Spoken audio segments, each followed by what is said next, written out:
Well, hello, No Excuses Scholars. It's a marvelous Monday, November 18th, 2024. Yes, we're making the ascent to become Highgrove World Class, and we're doing it by knowing our vocabulary, our academic vocabulary, like the word identify. And I'm sure you've heard it before. It's to establish or indicate who or what someone or something is. Some synonyms are to recognize or to point out. Now, here's some examples that you might find it while you're testing or doing an assignment. For example, identify and describe shapes, squares, circles, triangles, rectangles. Or, you've heard this one a lot, identify the main idea of a text.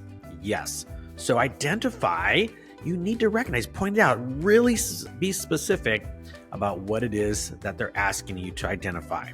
All right, and of course, I'm going to identify us as it's a great time to be a Husky. All right, it's time for the Pledge of Allegiance. Please stand. Place your right hand over your heart. Ready, begin.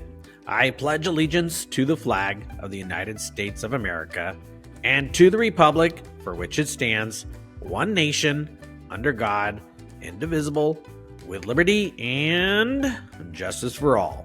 You may be seated. All right, we want to continue to remind you to use your wicker strategies, right? We talk about W, writing. You got to do a lot of writing.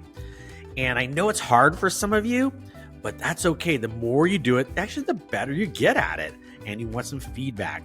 So writing is a learning tool, a way to communicate and record your thinking, right? So use those wicker strategies. All right. We also want to remind you that coming up on December 13th, we have Miranda Keller. She is a pilot, and she is going to be here to talk to second grade through sixth grade about what she does. In fact, I just saw her post on Instagram. She taught somebody to be a pilot. Oh my gosh, that's her job. And she is pretty young, and she's doing a great job. So I can't wait for you to hear her life story on December 13th. Well, we're also working on doing the Husky 1, 2, 3, and all scholars are encouraged to do some writing. And how long could you write for so people can read it? So it's at a 1 minute reading, a 2 minutes reading, or 3 minutes. And here's what I recommend. After you write it down, time yourself or time somebody else reading it and see, does it take a minute or 2 minutes or 3 minutes to read it? 3 minutes, you're going to have to write quite a bit. All right, so your teacher has some prompts. There's going to be a winner for each category, and it's due on December 6th. But check out what the winners get. Yes, our friend, Haley Bell, she is giving us extra things. We see these two little metal like water flasks, the things that hold water and liquid.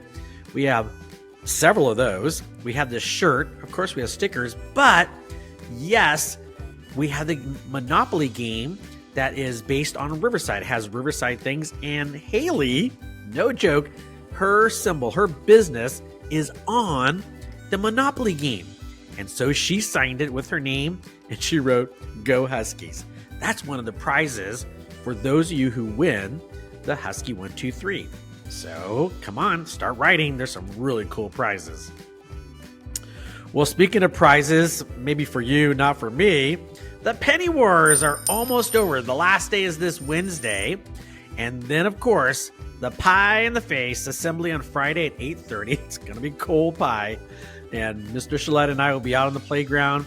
And whatever grade level wins, we get several pies in our face. Right now, 5th grade is in first place. Woo! All right, so you got a little bit of time to make a difference to see who's going to come in first place.